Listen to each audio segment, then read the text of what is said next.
نحمده ونصلي على رسوله الكريم اما بعد فاعوذ بالله من الشيطان الرجيم بسم الله الرحمن الرحيم رب اشرح لي صدري ويسر لي امري واحلل عقدة من لساني يفقهوا قولي۔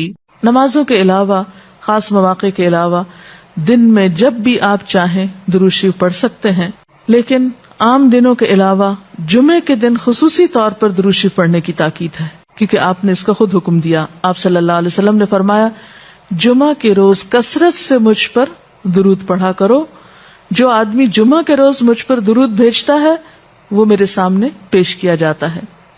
اسی طرح دعا سے پہلے، دعا کے بعد، پھر جہاں کہیں آپ کا نام لیا جا رہا ہو یا لکھا جا رہا ہو یا کسی بھی طرح آپ کا ذکر آئے، وہاں آپ کے لیے درود پڑھنا۔ اسی طرح مسجد میں داخل ہوتے وقت درود شریف پڑھنا، مسجد سے نکلتے وقت درود شریف پڑھنا، پھر نماز سے فارغ ہونے کے بعد درود شریف پڑھنا، یعنی ایک تو نماز کے اندر ہے لیکن نماز سے فراغت کے بعد، پھر اسی طرح ہر مجلس میں آپ پر درود پڑھنا ضروری ہے، پھر اسی طرح صبح و شام کے اوقات میں، یعنی یہ تمام مواقع ایسے مواقع ہیں جس میں آپ درود شریف پڑھ سکتے ہیں۔ اور موقع کوئی ہو یا نہ ہو، دن یا رات کی گھڑیوں میں سے جس گھڑی میں آپ چاہیں، جب چاہیں، چلتے پھرتے کام کاج کرتے، آپ اللہ کے رسول صلی اللہ علیہ وسلم کو یاد کر سکتے ہیں۔ آپ کے لیے درود اور نبی صلی اللہ علیہ وسلم پر درود شریف پڑھنے کے کئی صیغے ہمارے ہاں مشہور ہیں۔ اس میں کچھ تو وہ ہیں جو آپ صلی اللہ علیہ وسلم سے ثابت ہیں، اور کچھ ایسے ہیں کہ جو لوگوں نے بعد میں خود بنا لیے ہیں۔ تو وہ ایسے تمام ورژن یا ایسی تمام عبارتیں جو لوگوں نے خود اس معنی کی بنائی ہیں، خواہ وہ عربی میں ہیں یا اردو میں ہیں، تو ان کو پڑھنے کی حد تک تو پڑھا جا سکتا ہے۔ یعنی اگر نثر میں کوئی ایسی عبارت موجود ہے جس میں آپ صلی اللہ علیہ وسلم کے لیے دعا کی گئی ہے یا آپ کی مدح کی گئی ہے یا آپ پر سلام بھیجا گیا ہے، خواہ وہ نثر میں ہو یا شعر میں، تو اس میں حرج تو کوئی نہیں۔ لیکن وہ چیز جو خود آپ صلی اللہ علیہ وسلم نے ہمیں سکھائی اور جو آپ کی طرف سے ہمیں ملی، اس کا مقام باقی ہر انسان کے کلام پر کہیں بلند ہے، کہیں زیادہ فائدہ مند ہے۔ تو وہ درود شریف جو مسنون ہے، وہ صیغہ جو آپ سے ثابت ہے، اس کا پڑھنا افضل ہے، وہی اصل درود ہے۔ اور باقی تو انسانوں کے خیالات یا جذبات کا اظہار ہے، خواہ وہ شعر میں ہو، خواہ وہ نثر میں ہو، خواہ وہ اردو میں ہو، خواہ پنجابی میں ہو یا کسی اور زبان میں ہو، وہ تو پھر انسانوں کے کلام ہے نا۔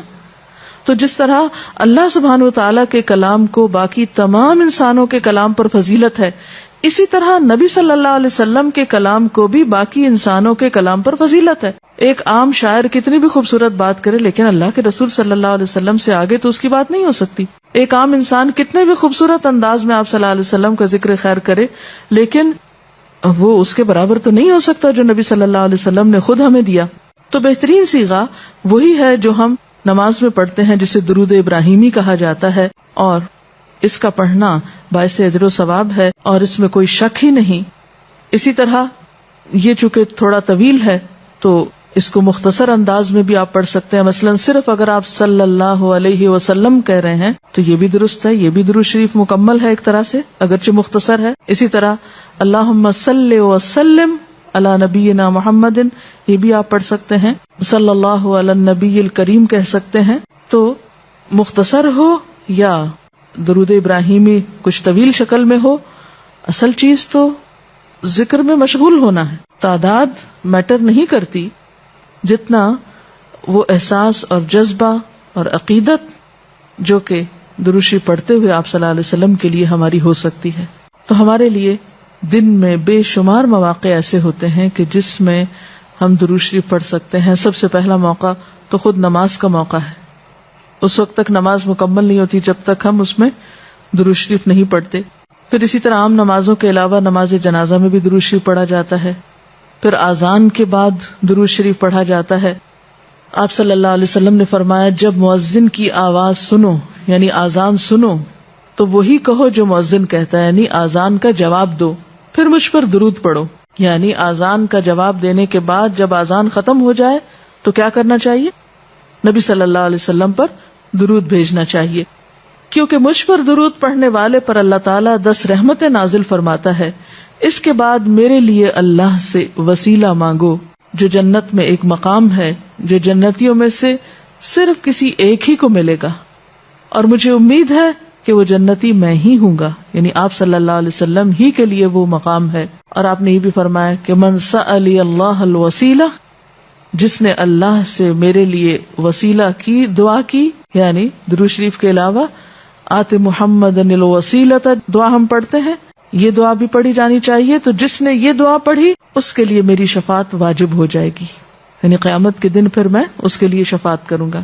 پھر یہ کہ درود شریف نہ صرف یہ کہ دنیا میں انسان کے لیے فائدے کا باعث ہے، بلکہ آخرت میں انسان کے لیے شفاعت کا ذریعہ بھی ہے۔ درود شریف پڑھنے والوں کو نبی صلی اللہ علیہ وسلم کی شفاعت نصیب ہوگی۔ آپ نے فرمایا جس نے 10 مرتبہ صبح و شام مجھ پر درود بھیجا اسے قیامت کے دن میری شفاعت حاصل ہوگی۔ اب یہ کہ اگر زیادہ وقت نہ بھی ملے تو 10 دفعہ درود شریف پڑھنا آخر کیا مشکل ہے، کتنی دیر لگ جائے گی، لیکن اس کا اجر و ثواب اور اس کا فائدہ کس قدر ہے۔ پھر اسی طرح درود شریف دعاؤں کی قبولیت کا ذریعہ بھی بنتا ہے، یعنی اگر دعا کرنے سے پہلے درود شریف پڑھا جائے اللہ تعالیٰ کی حمد و ثنا کے بعد تو اس سے دعا کی قبولیت میں اضافہ ہوتا ہے۔